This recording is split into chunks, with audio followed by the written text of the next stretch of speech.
Watcher, welcome back to another Double Take Review, where we give you our 2-take double dose injection of pop culture criticism, because that's what Mr. Glass ordered. Just a heads up, first half of the show will be spoiler-free for your convenience, at which point we'll be swinging into spoiler territory where we put a big warning on the screen, just to let you know, all courtesy of our in-house spoiler monkeys. Without further ado, action! What are we watching? Glass!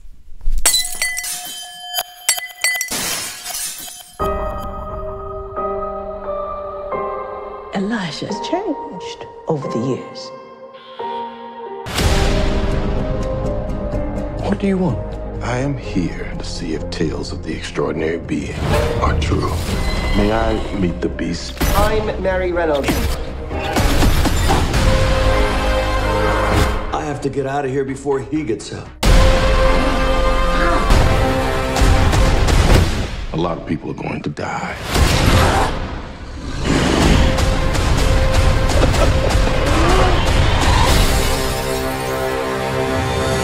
The M. Night Shyamalan cinematic universe concludes with Glass.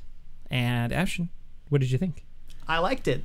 It was very satisfying seeing how the characters have a basically not necessarily happy ending, but an ending that we wanted to see. Yeah, the characters, I think, are the strongest part of it. They're so well fleshed out, and over the course of 3 movies, I think the audience understands how important each one is, and especially their own goals and motivations. But I also enjoyed it. It's a different kind of superhero movie, but a lot of people would argue, I think, one of the first like grounded ones. And it's done in a totally unique way in this movie, just as it has been in the last 2. Right, and I think it's cool to see the final culmination of all 3, you know? I gotta be honest with you. When the movie started, the first 5 minutes, I was like, oh my god, this is gonna be awesome. Yeah. But then, as you see in the trailers, there's this doctor lady that comes in, and the story gets confined into this hospital. Mm-hmm. What did you think of that plot? It could have gone one of 2 ways, though, right? Like, they could have made a lot of money with it and done the whole spectacle on another planet, you know, or just, I'm referring to Infinity War. Right. Or they could have gone much more cheaper and secluded and made it totally grounded. And there's something that happens at the end where the characters are saying something along the lines of, we got to go here, but it doesn't necessarily conclude there, even though the entire movie was like, that's where it's going to go down. And it sort of, it's an M. Night movie, so never be sure to expect any one thing. Okay. But yeah, what did you think of M. Night coming back to this? Did he do a good job returning to form? I think this is the Sixth Sense M. Night as opposed to the Happening M. Night. Yeah, he was focused on the story, and we got the brainy as opposed to, you know, the more out there M. Night. I did notice that the movie, just because of the budget issues and the fact that this is like a small scale movie, it was very confined to small spaces. When I think back to Split, that was the same deal, but in Split it kind of made sense because of the fact that the girls were abducted and they were in this basement area. But that's only a testament to the actors, don't you think? The fact that they can carry those scenes that are in a mental hospital room, you know? Right. Or even just any one of the 2 meeting, and the scene is carried for, I don't know. Like, I went to the restroom at one point where 2 characters were talking to each other. I came back and they're still talking to each other. Right. So I like his long takes, and we had the pleasure of watching it as part of the Shyamalanathon, which is all 3 movies back to back. Yeah. And thank you, Ellen with Draft House. Yes. That was pretty good. And it was cool that same, not only the production values, but the same sense of like throwing color in a scene, mm-hmm. and also the musical themes and the long takes. Right. We're present in all 3. So in terms of a return to form with filmmaking practices, I think M. Night did a great job, and the story I think was going to be interesting no matter what, because this is the first time I think that we've ever seen the culmination in a trilogy or a threequel, right. Where you have one movie that happened 15 years ago, and then another that nobody knew was even part of it, and then it just all culminates today. Right. It's satisfying to see how the characters get to where they are. Was there anything that you didn't like? Well, nothing that I didn't like, but it was interesting. The ending might not have been something that you had foreseen, but I do think it's very accurate for this world, and the consequences that happen or the things that play out throughout the movie. This is truly a grounded, realistic superhero movie. It's not like what Marvel does, and I don't want those movies to do that.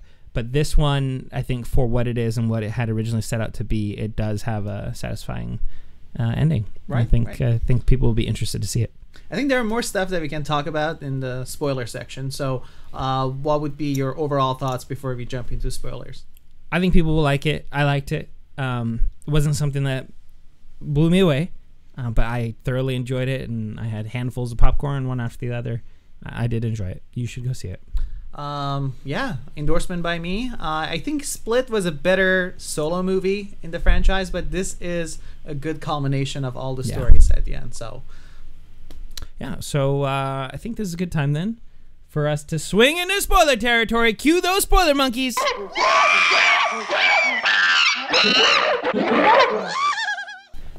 Action. Yes, something sinister is brewing. What is it? That's the all-seeing eye, the Illuminati action. Yes. Yeah. With clovers on their wrists and everything. Yeah, I was gonna talk to you about it, but since we usually don't talk about the movie until we get here, that was Illuminati, right? Oh yeah, I think if not the Illuminati, definitely for that universe, a version of it. So basically, the doctor lady is not connected. So I guess at the beginning, I was really disappointed because we had this fun story, and then we go to this hospital, and I was under the impression that it was the government trying to do this, but ultimately we find out it's not the government; it's the Illuminati. Well, we don't know how tied into the government that Illuminati is, or even what real world Illuminati government stuff is. Right. But I did think I was talking about the realism in the first half, pre-spoiler. And I do think that in this real world, if there were individuals that were coming out being extraordinary, and if an Illuminati exists in the Shyamalan universe, then of course they would step in to try to keep the balance, right? They said that they wanted to keep balance for their order. I think the thing that, and I don't want him to do another one in this universe, but I wanted answers more to their involvement. And I think I would have appreciated if they were hinted at in the very first movie, because then I think that would have made everything really tight together. But I do like their inclusion, and the characters all die, right? By the end. Which is a little hard to swallow, because I wanted at least David Dunn and his family to remain safe and everything. Yeah. I mean, ultimately, it's a little disappointing to see the characters that you love die. Yeah. But at the same time, I thought it was ultimately the story that was being told. It was satisfying, and you have to just accept it. It was not out of nowhere. It made sense in the world, but it definitely had a reveal that's almost like revealing of S.H.I.E.L.D. in the Marvel Cinematic Universe, saying that there's this bigger thing happening, at the end of Iron Man 1, and Nick Fury showing up to Iron Man. It kind of felt like that, like he was building upon the universe. But we're not going to get another movie. I don't think we will. Right. Maybe we'll get comics or something that explores this universe, which would be cool. But I don't know. I guess I just wanted a little bit more crossing of the T's, dotting of the I's at the end, and about what this government Illuminati is, or even we don't even know the name of that organization in the film, right? Right. I think when I was trying to avoid any sort of reviews before I go see the movie, but I was on Yahoo, and I saw just the title of an article, Glass is the most disappointing movie of M. Night Shyamalan's career, and I was that's not true. No, that's reserved for The Happening. This is yep. This is a good movie. It might not be the most. It might not give you what you thought it would give you, because I personally thought there would be a lot more fighting. Right. Yeah. And you don't get much of that. But the story, the way it's told, and it's the focus on Mr. Glass and how his overall plan pans out by the end. I thought that was pretty good. Hey, what did you think about that twist ending? Because in most M. Night movies, he builds up this twist ending for at the end, the reaction that they want from the audience is, but I didn't do that during this film. I was just kind of like, I get it, but it's not like gut punching. It was not. It was not as gimmicky as some of the other that M. Night had before, but it served the story. Yes, I think all of the actions, all the story beats, they definitely serve the story. Like, and as you said, it is a succinct culmination of all of them, as opposed to just being its own thing, kind of like how Split was. But I do think it probably could have hit harder. Right. It could have been a really good movie. Right. And it hit all the parts it needed to, but not like what it should have been. Well, let me ask you this. If someone hasn't seen the previous two, Unbreakable and Split, do you think they would enjoy it as much as like someone? Don't do a disservice. Watch all three. I think it definitely pays off. Because, especially since we watched all three, like I hadn't seen them in a long time, and I did feel that I got something after one, after the other. Right. And then this one, certain things happen, and they didn't dumb it down for the audience by showing a flashback. They just have the character looking at the guy lifting weights, and the director treats the audience as if they're supposed to remember that event from the first one. Right. And I respected that. Where do you want M. Night to go from here? Oof. I want him to go away for like 2 years, and I want him to develop another Sixth Sense, like something that is so well crafted and so masterfully done. Right. And I want him to come back with something good. I don't want him to come back with another Will Smith and his son movie, Right. or Marky Mark movie. I don't want that. I want something as masterful as his first couple films. And having watched Unbreakable, that is something that I would put in that master class. Oh yeah, Unbreakable. It came out right after The Sixth Sense, and it was back in the day that people were thinking that he's gonna be the next Spielberg. And if you look at that movie is magnificent. Yeah. And I mean, hopefully now that he's back, he had a couple of good movies. He can continue. I think the events of this movie and the general perception of the last couple should poise him in a good position to make something wonderful. But I mean, I've been saying that for every one of his movies, and then they show us Airbender. But I hope that some of this goodwill that the audience has given him to create a threequel will eventually lead to something as great as The Sixth Sense and Unbreakable. Okay. Again. Just, I think we mentioned it, but James McAvoy is just magnificent. Absolutely. Yeah.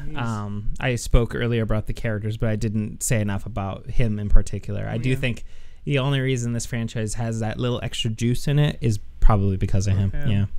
I bet you if you were to weigh out the percentages of the movie, he probably had a good like 70% of everything, and then like they just sprinkled in Glass and Mr. Glass. Sam Jackson definitely didn't have enough screen time considering the movie's named after him. Glass, yeah. I think people just liked Split so much that they were like, okay, we got to lean heavily into this. Yeah, well, and I think that was probably a good move on their part. All right, but yeah. All right, that's pretty much it for this review. Please like and subscribe. Smash that like button. And if you have friends and family, tell them to watch our stuff. Yeah, we like to end every show with a very heartfelt thank you to all of our dedicated and hardworking spoiler monkeys. Until next time, we hope to catch you again. Keep on screen watching.